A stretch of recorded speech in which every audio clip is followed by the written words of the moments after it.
How have citizen journalists affected and changed conventional journalism? That's our main discussion this morning. We look at the role of community media in the preservation of cultures and languages that are not heard or seen in the mainstream media. And we find out how Africa Podcast Day went in Kenya.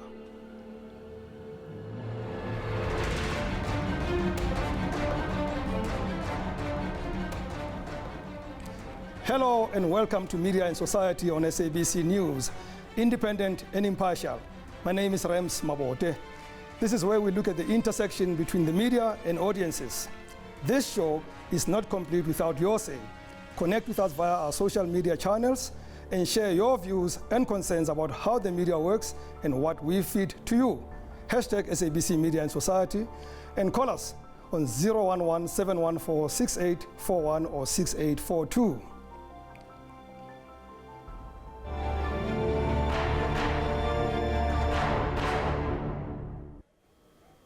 Let's start here this morning.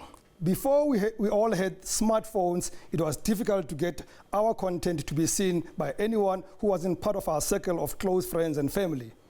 But affordable devices to take video at home have allowed collaboration between journalists and non-journalists.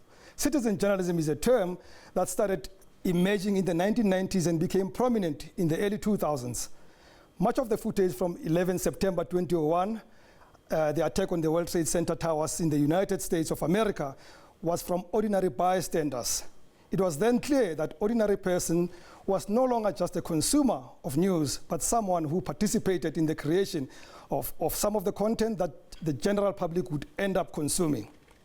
There's been a lot of evolution since then. Just about all of us own phones that can take videos and photographs, and now we share these with others, and sometimes we would have recorded stuff that ends up in the mainstream media. Let's take a look at this.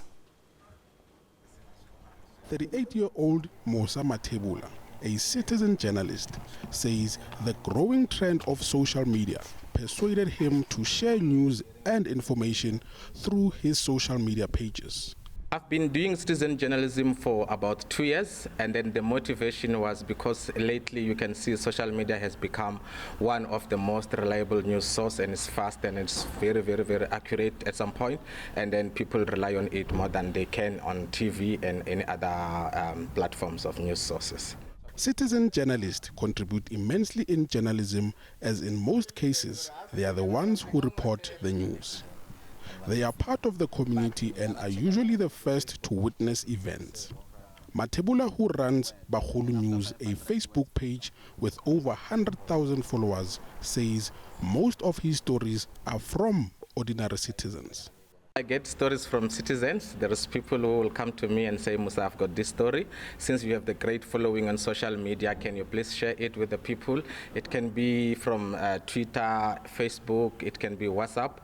They will give me the story, and then from there I will do the verifications to check if everything is accurate, and then from there I will share the story. However, citizen journalists should apply basic journalism codes of ethics to avoid spreading false information. Matebula further states that he has no journalism background and never experienced any intimidation or threats from his post. I've never been taken to court. It has never happened, and I've never heard anyone threatening me to take down the story because the story might be lie or it might be inaccurate. So in most cases, I try to protect myself by ensuring that the story that I get is the story that is accurate, and also I need to go to the source to ensure that, okay, where did you get the story, and then how far did you go for you to come with the story so that you can give it to me and I give it to the people. So for now, the answer is no. The public appears to have slight trust when it comes to the role of citizen journalism in the modern days. Some people post stuff about like celebrities and stuff, and then you find confirmation later. So yes, I may follow you and follow what you're saying, but not exactly trust it until there's confirmation.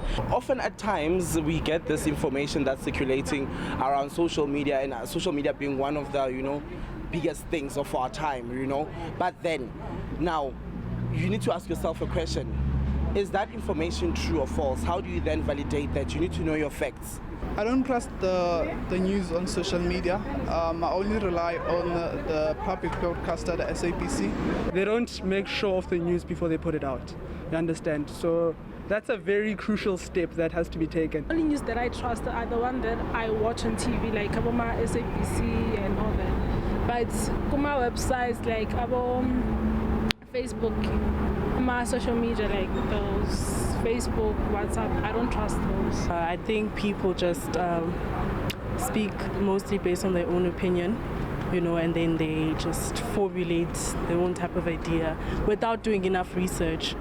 People like Matebula play a big part in journalism by posting breaking news events without noticing the impact of the story. Many use different phrases to refer to what was originally termed citizen journalism. We've seen it with what was the Western media termed the Arab Spring in 2010, or from 2010 to 2012 in the Northern African region, and Middle East citizens documenting their own processes or protests which call for political change.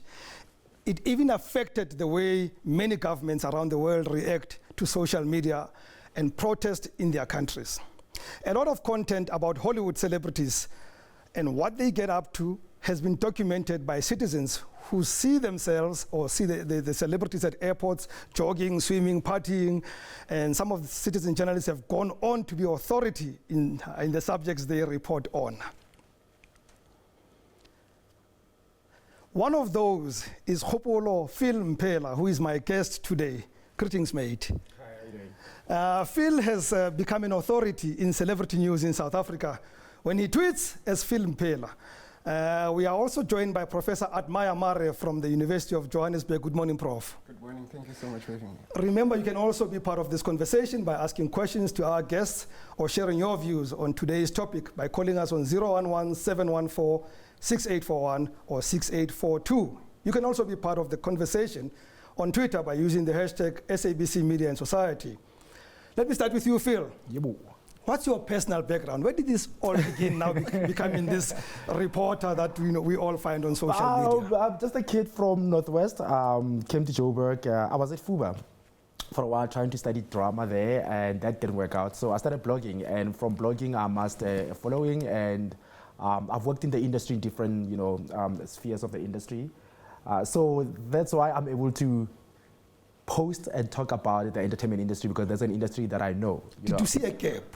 Absolutely. There was a huge gap, because when you look at entertainment news and how it was reported before, people thought that they were doing your mainstream news, the serious news, whereas you could be accurate, you could have fun with the news without it being trivial. Mm-hmm. And a lot of our entertainment industry at the time was going through a lot of issues with legislation, and people are just not taking it as a job, taking it seriously. And I thought, you know what, if you report on this and report it accurately from an insider point of view, you could legitimize what we do in our industry and actually, make people see that this is actually a job. People are not just, out there partying all the time, So I was trained in journalism many years ago, Phil, 30 years ago. Yeah. And one of the things that they taught me was, every time you hear something, you ask the question, says who? Yeah. So who are your sources?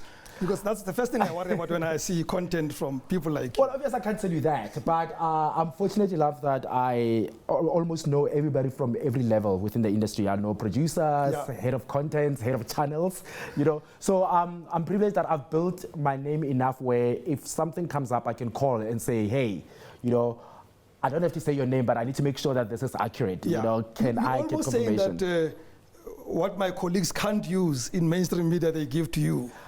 Oh, I give them something. Prof, have we lost conventional journalism? No, I think citizen journalism is there to complement actually mainstream media. And I think it's very important that we take this guy seriously. I think he's doing a great job. And I think sometimes we think that professional journalists are everywhere, but they are not everywhere. You may not be in Limpopo right now, you may not be in Northwest right now, and there's somebody there right now who can actually be able to pick up news and actually package it. So we need to complement what citizen journalism are doing, but also we need to make sure that they also abide to some kind of ethics, because I think the ethics issue is also something that and we'll come to ethics later, because I want us to deal with it, both of you. But can I add on to that? Can I just add on to that? I'll come back to ethics. That's going to be our biggest challenge, trust me. But has citizen journalism threatened a bit of what us conventional journalists have been doing over the years? Indeed, it has opened up the floodgates, because not only professional journalists can be called journalists now, we have citizen journalists. So almost everybody who has got some kind of a gadget can actually be called a journalist. So as a result, the thing that we call journalism has become so broad that we cannot just focus on you guys who package stories for us. So it has threatened journalism in a way. As we get into the ethics thing, let me start asking this question differently. Let me ask it differently first, Phil, and then you can get into the ethics. Yeah. How do you make sure that your content is legit? You know, you can double check with your friends and stuff, but how do you really feel? I get whatever I do, it gets checked by so many people because before it goes on air. Yeah. You know, what I was doing this morning, it would have been checked by so many people. How do you guard against? I think your answer that was what I was going to say to him, that I'm not a journalist. I've never claimed to be a journalist, and I don't want to be a journalist. You know, I think that distinction is very important. That the public also knows that Phil Mpela or people like me are not journalists. So the people that follow me and get information from me should and are coming to me with that knowledge that this guy is not a journalist. Who is he? When he's not a journalist, what do we call him? Soashwi? No. Look, I say I'm an entertainment commentator, right? Okay. Because the way I phrase that is because I'm a fan of the industry. And if you look at my content, I only do content about things that I know of. You will not see me tweeting about sports or anything outside of what I know and what I know I can verify, which is entertainment industry and entertainment news. Even within that scope, I don't do gossip. I don't do personal life stuff because those are things that I cannot. I'm not in your house. I know what you do, you know. I can't be out there talking about who you hooking up with and all of that stuff. So I think in terms of ethics, it's a personal thing, you know. I'm sadly, and I say sadly because journalists have to go through, you know, bodies that govern, you know, how you operate on it. And I don't have that. I don't have a boss, you know. And but that does not mean that what I do is not important, because I think part of the reason why people like me exist is that at some point, these professional jobs became too elitist.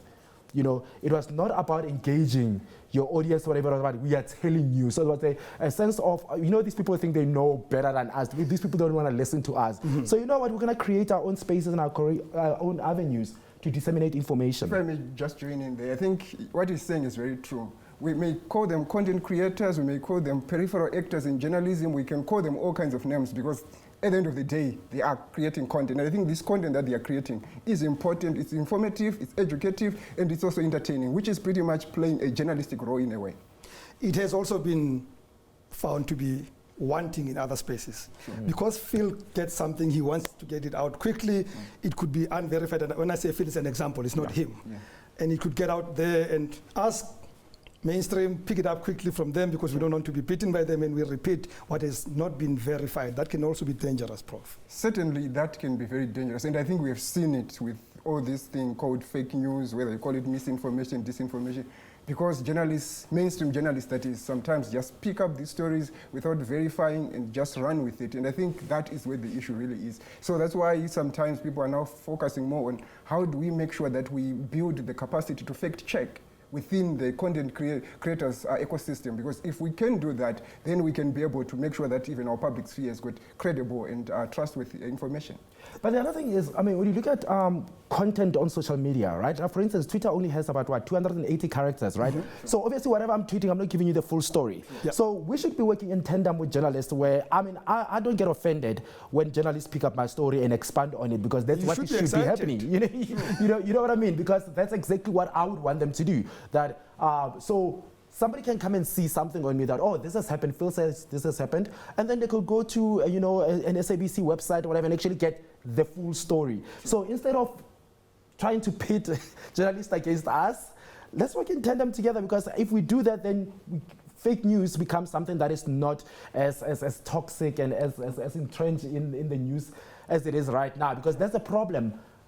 Because a lot of the time, people want to beat other people want to chase numbers, and certain times, you know, a video is put out there without context.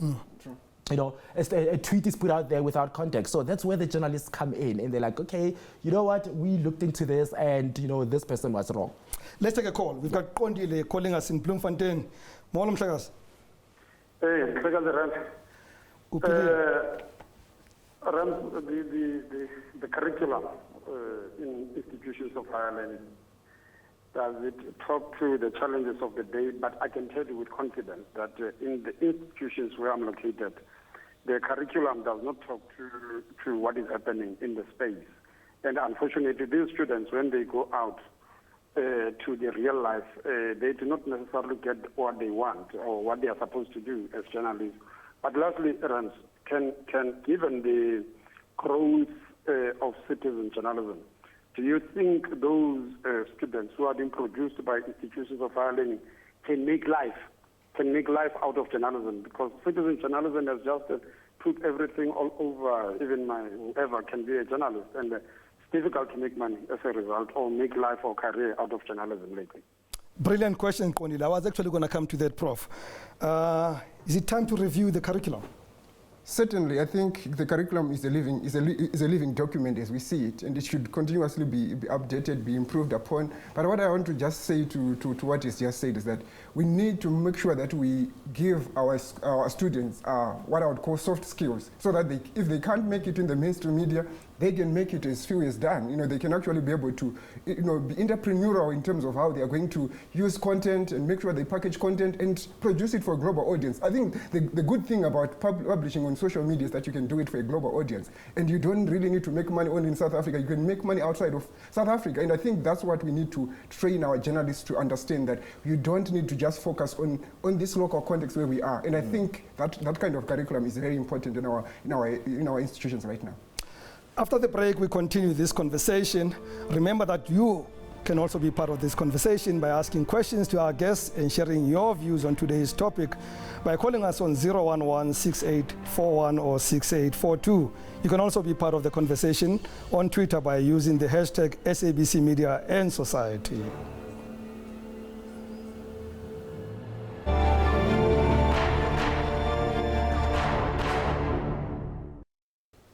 Welcome back. You're still on Media and Society.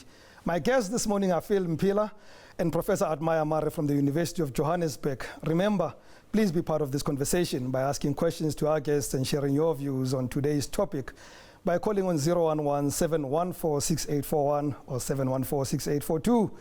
Also be part of the conversation on Twitter by using the hashtag SABC Media and Society. We do use hashtag, Phils. Leading from Prof's response to Kondile's question earlier. When I sit here and do what I do, I've got a job. Yes. Do you call that a job? Does it generate income? Oh, absolutely. I've never had a boss. I've never had a 9-to-5 job, but I live comfortably because of what I've built. You know, what I do has cross-pollination in terms of opportunities that come into my life, in terms of spaces that I get to occupy. So I am making a living. If my mother was alive, she'd be very proud. I am making a living doing what I'm doing. But of course, it's like any other freelance job. You know, there's no security for it.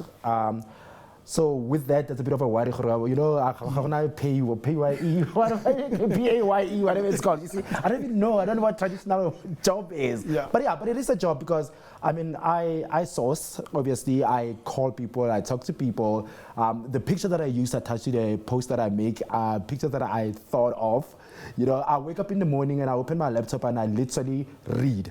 You know, that's another thing that people don't understand, that some of the things that I post or whatever are things that I picked up from your Variety, your Hollywood Reporter, your SABC, like all these traditional media platforms. So there could be a story there that they've done, but there's a nugget there that they're not amplifying. Yeah. And it's a nugget that I feel like my audience, as a young audience that's interested in that particular niche market, would be interested in. So what I would hate to leave this space with is, or your viewers with, is them thinking that we are here to cancel traditional media. We feed off traditional media too, because I read, that's why I'm able to do what I do, because I didn't study journalism. I don't know anything about journalism, but the way that I conduct myself comes from reading from professional journalism and the work that they do. Would you consider yourself an authority in this space to a point that some of the content now comes to you, you don't go search for it? I wouldn't say authority per se, you know, that's very boastful. I like your but modesty. but I think I've worked hard enough and I've proven myself in this space that I belong in this space and I can actually deliver. Because that's the thing, if you don't have an audience that trusts your content, and for them to trust your content is that they've seen that you are credible. They've seen that you go out of your way to actually, you know, make sure that the content that they're consuming from you is accurate. You're not turning them into liars. Because somebody knows that when they're in a taxi or when they're at home and they tell their family, Phil tweeted, it needs to be accurate, you know what I mean? So, yeah, I think I'm blessed in that regard, that I've got an audience that trusts what I do, and even with that trust, there's an element of they checking me because I'm also worried about losing them and losing that trust. So I'm not going to go out there and just post. You know, that's how with Have you ever been wrong? Yeah, a few times. And because how have sometimes you fixed it? I apologized and corrected. I corrected the information immediately, and I never delete a tweet when it's a report. If it's personal stuff, yeah. If it's a tweet that I posted and it was inaccurate, I won't delete it. You know, I will update it and make sure that there's a correction on top of that. The reason why I do that is that I want my audience and the people to know that I had made a mistake and I went and found the information to correct it. Prof, one of the biggest threats, and this is not my view, is the view of academics like you, biggest threats to conventional journalism is competition. Is that as we compete, we tend to overlook conventions. We rush into the story because we don't want Phil to beat us, or we want to expand on the story much quicker. We worried about the next broadcaster doing it before us, and we then go out there. How is citizen journalism feeding into this unhealthy competition where we now even drop the standards and the ethics and rush to go out? Certainly, I think you have captured it very well. What is happening actually is that we have seen that citizen journalists are better in terms of breaking news, and therefore mainstream media are trying to catch up with that, but usually it's difficult to do that. And what I often encourage traditional or mainstream journalists to do actually is to focus on what we call day-to journalism. Day-to journalism is where you focus on contextualization, explanation, analysis, commentary, based on what has been broken by citizen journalists. Once you do that, you run away from this competition, because competition ultimately leads to speed, and speed means mistakes are going to be made, ethical violations are going to be rife, and all these things may become problems for journalism. So I prefer a situation where professional journalists focus on what I call day-to journalism. Let's get a call from the Northwest. I think it's Moronga. Good morning. Hello? Moronga? Good morning. Good morning. Yes, it's Moronga Moerani here. I'm phoning from Northwest in a small village called Papo. Go ahead. Rohutla Sentemba. Hey, the problem is very serious. In Northwest, there's no coverage of media. It's like we are in another province or something. I tried all the media houses. But now I'm so pleased to see those young guys in the about the citizens of South Africa. We are fighting. There's a commissioner by the name of Commissioner Baloyi. We are fighting for the chieftainship. And up until now, every time it's only fake news right on the media houses. When we try to call and rectify that, and besides that, we want a commissioner to come to Bafo and give us the report back about what happened concerning the chieftainship battle in Bafo. Nobody comes. Even if the village here is just next to, is between Brett and Moino, but we can't get anything. No media coverage is coming. There's no water. There's no roads. And even if after the elections, municipality elections last month, nothing is happening. Osmoronga, thank you very much for the call. Phil, maybe this is an opportunity for you to reproduce the Phils out there, Kobapong and other areas to pick up their phones and do the same. What I was going to say is that it's an opportunity for young people in those areas who are probably just sitting there not having jobs to be you know, the voice and the platforms for stories like this to come up. Because believe me, the big stations like this, they do need content. You know what I'm saying? But the SABC can't have everybody everywhere, like Prof said earlier on. So this actually, Umama Murunga and the community should be encouraging, because I'm sure there are young people who have access to cell phones, who have access to data and all of that. They should be the one putting this information out, because you don't need a journalist to come there with a camera to capture the story. You know, people within that community can actually get the story out to the world, not just South Africa, to the world, by simply using the means that they already have, which is the cell phones and the data access. And and the story becomes, next thing you know, you guys will be picking it up because it has gained traction on social media. But we don't have to pick it up, Prof. They can become agents. We could actually have them there as agents that bring us that source news, and we pay them for it. Shouldn't it work that way? Certainly. I mean, I see a symbiotic relationship here. I don't see competition. Symbiotic relationship is the right word to use, actually, because you can use these citizen journalists to feed into and to feed off what actually happens in mainstream media. And once we do that, we have got a better ecosystem where information is circulated within our own borders, but even beyond, without just relying on a professional journalist that has to have an office, a camera, you know, all these kinds of things, which are very expensive, by the way. So if we can feed off what they are doing, I think we can actually have a better ecosystem. I think it's an opportunity again for SABC and other platforms to make sure that they take advantage of these people that are coming in our own communities, in our own townships, and use them to package and distribute information that can actually be useful. Could this be an opportunity also for some kind of on-the-job training, people who don't go through your universities, doing what field does, or wherever they are, pick up the stuff they keep on training them on how to do the camera, how to pick up stuff, and eventually they could be then mainstreamed. True. We can actually, as institutions of higher learning, get into that space, see and identify these people, and then give them hands-on skills to say, if you have a camera, this is how you handle a camera. If you've got a smartphone, this is how you take a good picture, or this is how you zoom in and zoom out, and all these kinds of things. And before you know it, we have got so many fields out there throughout South Africa and beyond, and I think that's what we need. Should have started earlier by asking you this question. Do you model yourself around somebody internationally? Are there people you look up to and you want to do the same as them? Not particularly, but I mean, I would look at somebody like Ryan Seacrest as somebody that I look up to, because he was able to not just be a guy on TV reporting the news from a teleprompter.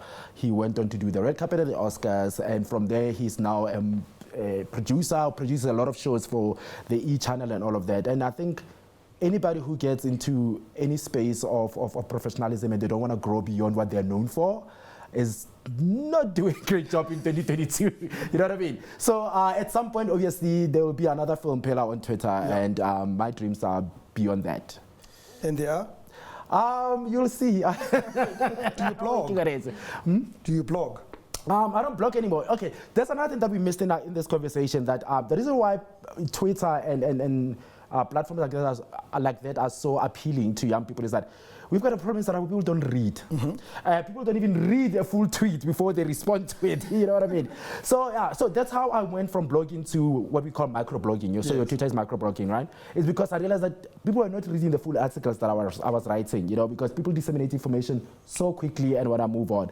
So I don't blog. I have no interest in blogging anymore. So my future is creating content on a different platform altogether. Prof, do you see, what's the interest in conventional journalism in terms of entry? Are people coming as much as they used to come 5-10 years ago, or now everybody wants to become the next field?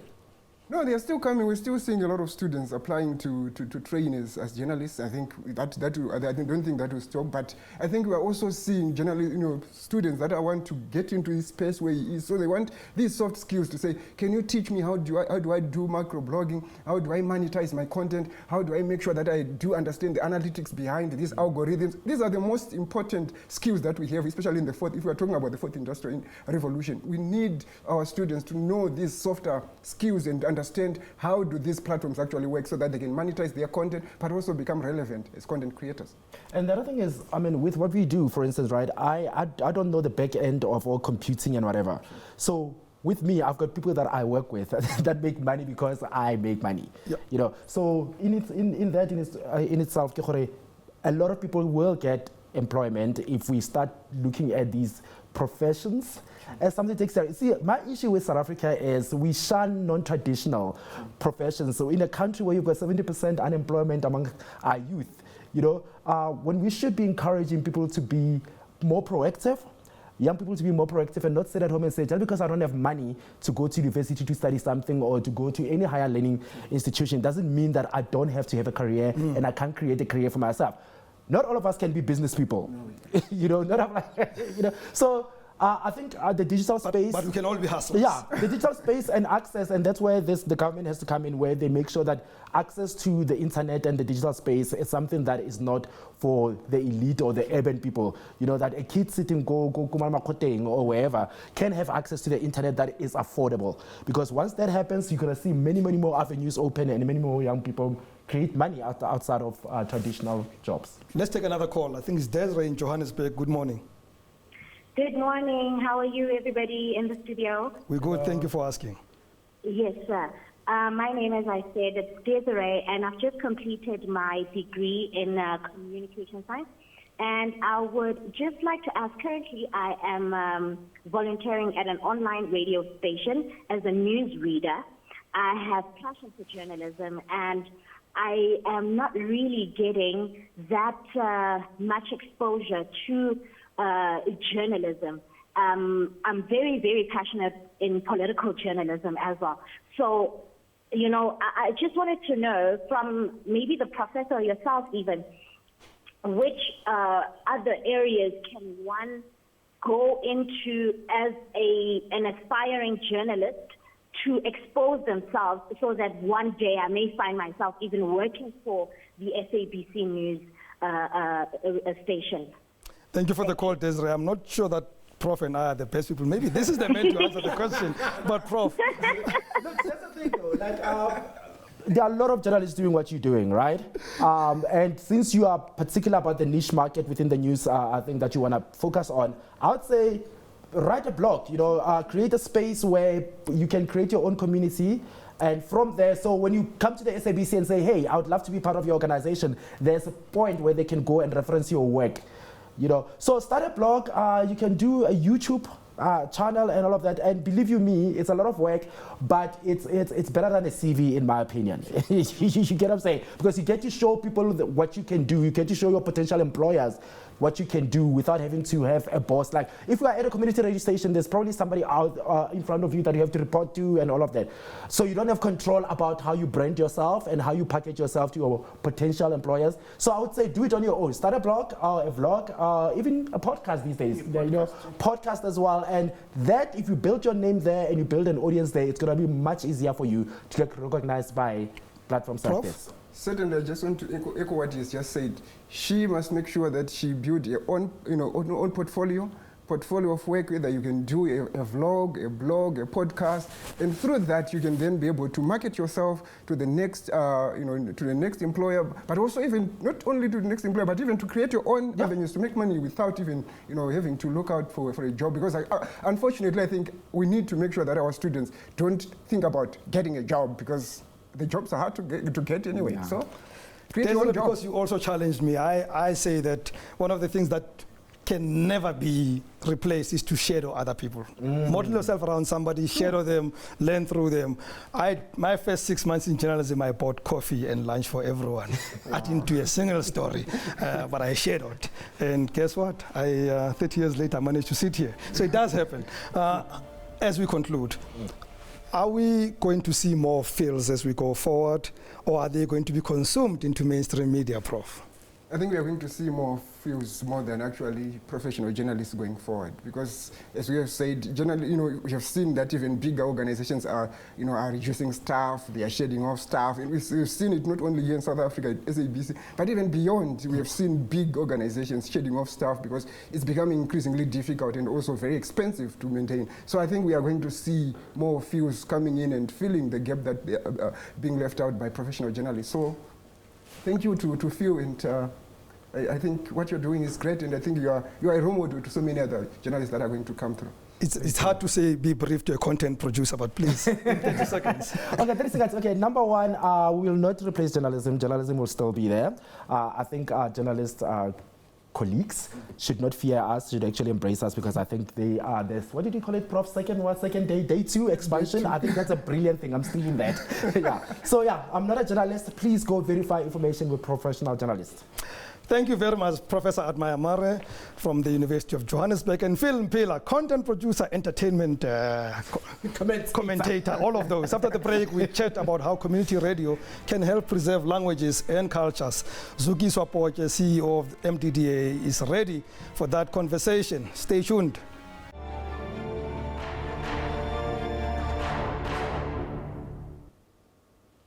Welcome back. You're still on Media and Society.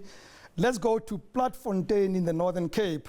The Ngu and Kwera community started their radio station as they had a fear that Ngu and Kwe languages were fast becoming extinct, as schools in the areas in the Northern Cape mostly taught in Afrikaans. XKFM, the only radio station in the Ngu and Kwe languages, is now part of the SABC. The radio station is 21 years old. Let's take a look at this. The idea to form the radio station came about when community leaders were concerned about the children who were starting to mix their languages, Ngu and Kwedam, with Afrikaans. Afrikaans was the medium of instruction at school when they relocated from Namibia to Schmidrift in South Africa. A school teacher at the time gave leaders advice to start a radio station. Since then, the radio station has managed to keep their languages alive. It's the only radio station in the country that supports the Ngu and Kwe languages. To celebrate their heritage, XKFM will use its 21-year celebrations to broadcast live on other SABC radio stations. We are celebrating the simulcast. It means we, all the portfolio radios, we cross over to them, and we broadcasting live from XKFM in Sisutu radio, of in Sichonga radio, of in Sichwana radio, and they listen also our language. It means we produce our language to a broader community in South Africa. The Khoisan community consists of two tribes, the Ngu and Kwedam. Both languages are represented in the XKFM, which broadcasts in both languages and Afrikaans. The Khoisan community members say they are grateful to SABC for XKFM. I'm also very happy that through SABC we are able to listen to XKFM information-wise and also music and entertainment. I'm very happy to have my own community radio station because SABC has brought us everything easy. It makes it easy with our own languages. We are listening it and we are enjoying it. XKFM says it's happy that it has achieved its goal, which is to preserve the Khoisan languages, heritage and culture. It's helped very lot because from 1990 when we come to South Africa, the language is still with us and the language is still live with us, because radio we do recording for traditional stories. We're recording for traditional instruments, the music, traditional music, and we play it back to the community. The station currently has 6,000 listeners, drawn predominantly from the community of Platfontein. Apart from XKFM in the Northern Cape, all over the country, there are radio stations that broadcast to communities who speak languages that are not part of our 11 official languages, and languages that run the risk of being extinct, and they are not taught in school, and therefore are being largely abandoned by communities. One can think of Herikwala FM in Umzimkulu in southern KwaZulu-Natal as a radio station that has incorporated isiPaca. Now, call us on 011-714-6841 or 6842 to tell us about other community radio stations that preserve other languages and cultures in your area or in different parts of South Africa. You can also share general comments and questions on this topic on Twitter by using hashtag SABC Media and Society. Joining me right now is Zugi Sopoche. She's Chief Executive Officer of the Media Development and Diversity Agency, or the MDDA as we know it. Molosis, and welcome. Molo Rems, thank you for Wonderful having me. to see you. It's been a minute. Yes. COVID kept us apart for too Of long, but I know course, you're doing a but great job. I was last with you in 2020 on your own platform. Yes, yes, yes. So why is community media important to us, especially those that broadcast in these languages that we have abandoned? You know what, Phil, it's very crucial. And the MDDA will not stand to stop those that broadcast in languages that are not amongst the 11 languages, because our main aim as the MDDA, our mandate is to ensure that there's plurality of voices. And we do that by encouraging the ownership, management and control of community media by previously disadvantaged groups. You've just played now a clip on the Klu and Kwe languages at XK FM in the Northern Cape. I've been to that station. I wanted to assist them, but they are owned by the SABC, which naturally then they're excluded from qualifying for assistance from the MDDA. But look, there is Isimpondo, there is Budubedi in Limpopo, there's Isipata, there's Amahlubi, so there are so many other languages that are not incorporated or are not part of the 11 official languages of South Africa. There's also people that are living with disabilities. They're now called persons with disabilities. How are we reaching as the MDDA the blind and the deaf? Because we can't stop at the 11 official languages. We must go beyond to find who else is not accounted for, who else are we not reaching, who else is deprived of access to information as a guaranteed right enshrined in the Constitution. Rights tend to be expensive. Of course. That would need to be financed. Is there enough money? Oh, certainly. No, there isn't enough money, Rams. But look, we have in South Africa currently more than 280 community radio stations that are licensed. Really? The MDDA has been able to touch more than 170. We are around there, and I can tell you why we're able to. We've been in the past 19 years. The MDDA is turning 20 in January next year. Yes, turning 20, and I mean, community radio and community or broadcasting in South Africa is about 30 years.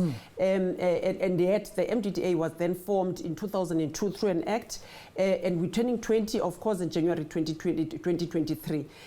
What we're struggling with, Rams, is the sustainability of these entities that we were meant to create and we've created. So what has happened is you see one station come back to you 5 times, 6 times. What does that mean? It means that we're not able to extend our reach. Because we're very jealous about those that we've already invested in. Imagine Rams investing millions in you over time. And then you come, when we issue a call for applications, which we do on an annual basis, you come and then you compete with a new radio station. Then we get into a bit of a balancing act. How many new can we take and would be able to sustain? And if this station that we've already invested in is in dire strait, do we let it die and establish another one, which we must also sustain? So we're very jealous about those that we've already invested to until we've actually come out with a sustainability model, which Rams we have in 2020 in August. The late Minister Mthembu was there. We actually had a consultative conference, and we called it deliberately a consultative conference, not a colloquium, not a summit, not an engagement, not a conference, because there's different connotations for what we've already done, gone back to the sector to say, what are your challenges? Every year, what are your challenges under different ministers? So what we did as this new executive at the MDDA in 2019, we then said we'll look at all these reports from the colloquiums, from the summits, from all whatever each and every minister called these engagements with the sector, which just regurgitated what their challenges are, and will consolidate. And then we came up with 6 commissions. Digital and innovation and signal distribution is one of them. It is very important that we get an audience measurement tool. If we're saying we want to professionalize the sector, we need to know what the numbers are. how many people does XK broadcast to? What is the reach? It's very important to the investor. It's very important for the community media when it's going to buy a media space. It's very important to bring government into the space in terms of advertising spend. But isn't the challenge exactly that this small community station, whether it's the one that we spoke about or any other out there, has to compete with big players, big independent, some of them financially very viable? Like Josie FM. If you go to the example of and why not? Why can't they compete? So the research that we are embarking on, which is called sustainability research, is to actually then delve deeper into the root causes why they can't. I had an interview with UNESCO where I invited Josie FM. We've never funded Josie FM, but I said, you know what? If UNESCO wants to showcase community broadcasting in South Africa, let me bring in Josie and let it be a case study at a UNESCO level as to why it has never come to the MDDA for money. So it's not only it's not only commercial media that is sustainable. Josie FM is one of our examples that it does not need us. It actually can survive on its own, and therefore, how can we multiply? How can we duplicate Josie FMs? And so I'm saying, if we are able, through this sustainability model and through the sustainability research, which we are saying, my team says, CO, how do we then fund, live skills, tools, techniques, or in one of the stations? They say, my team says, we would like to know what it takes to run a community radio station per week, per month, per annum, and what are the things that are actually impeding them from being successful, like the Josie FM, like the SABC, like any other commercial radio station. There isn't no reason, except for the fact that you would recall, Rams, that community media is community media by community, by communities, right? Which means that it actually brings in raw talent and it develops this current and the talent, and you would know that. So we consistently training people, and sometimes these people want to actually get into SABC, they want to go to ETV and so forth.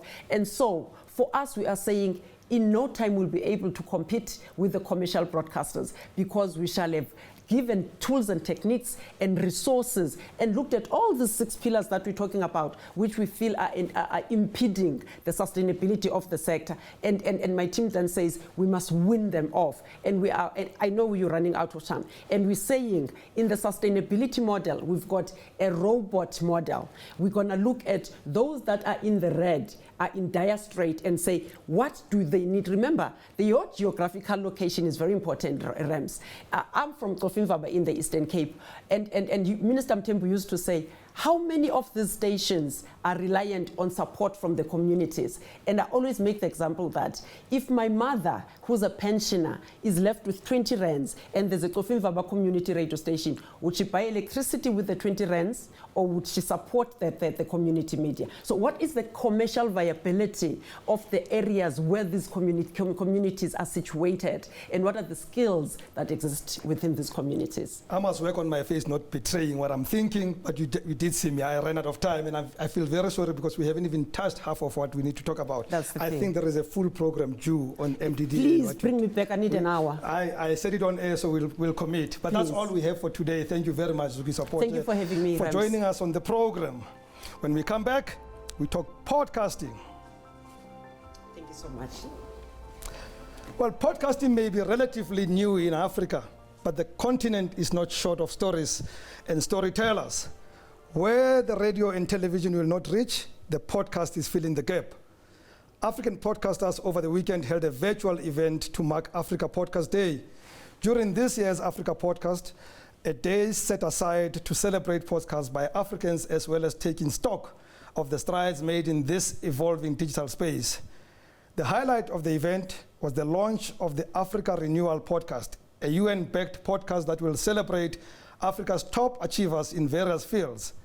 From Nairobi, where the podcast was officially launched, Kenyan journalist, our very own Sarah Kimani, sent us this report. You as it is, you have an addiction problem. Yeah. At a private studio in Nairobi, Anna Wanjiru hosts a guest for the 4th episode of her podcast, Anna Dives. Anna is a health and wellness expert and one in a growing number of podcasters in Kenya and indeed Africa. What inspired me is the need for more conversations around the health and wellness space that are relevant to us here in Africa. And there are so many amazing experts in the field who would really just impact somebody's life. Unlike many podcasters who choose to do it from the comfort of their homes, she decided to use SEMAbox Studios for pre- and post-production services. SEMA, Swahili for Just Say It, was launched in September 2020 by Kenyan musician and architect Dana Seda. The youngest podcaster we've had here is 19, but the oldest is in her 60s. So everybody seems to be starting a podcast right now. Aseda says the podcast scene in Kenya, East Africa, and indeed the continent keeps growing from strength to strength. So we incubate podcasts at SEMAbox, and what that means is that we're an early investor in the show. If we think it has high potential, we invest in it early, we build it up, and then we can do a revenue split with our creators. It is this potential that Josephine Karianjahe and Melissa Mbugua, the founders of Africa Podfest and the brains behind the Africa Podcast Day, saw and decided to come up with an annual festival, the Africa Podfest, to celebrate African podcasters as well as evaluate their journey this far. This is the third Africa Podfest. Africans are podcasting in different languages about their homes, their childhoods, their lived experiences, their families, their futures, their hopes, and the problems that they're facing. And one of the things that people have always gravitated towards, and what we found in our research, is that people are looking for content that is about personal development and self-development. They're looking for content that is connecting to their reality. So they are looking for some news, but mostly about entertainment. We want somewhere where we can disappear for a short while, but also we want the choice to listen to audio wherever we are. So podcasting is like radio burst open. We are seeing in Africa uptake of podcasting is actually by communities who are typically in the margins. So women, LGBTQ communities, people of color, in countries where race is still a big issue. So interestingly, the pioneer podcasts that have on the ground support and very large audiences and that have been around for a long time are those that are representing cultures, opinions, views of communities who you would typically not see in the media universe. The theme for this year's Podcast Day is Podcasting is Freedom. Is it? That's the beauty. There's no barrier to entry. Because of the fact that it's structured in a system on the internet which is much freer, much more open to experimentation, much less regulated. You can definitely make money from podcasting, and you can have advertising on your podcast. You can have related content where it crosses over into traditional media. But by and large, Africa Podfest exists because there isn't quite a connected African podcast ecosystem yet. And once that happens, when studios connect with creators, connect with those who have the pocket to actually invest in their podcasts, that's when things will take off. So next time you have something to say, and today's theme is Podcasting is Freedom, you may just consider putting it in a podcast. Sarah Kimani, SABC News, Kenya. Thank you very much for watching and participating on Media and Society on the SABC News channel, independent and impartial. From me, Rems Mawote, and the team, goodbye and God bless.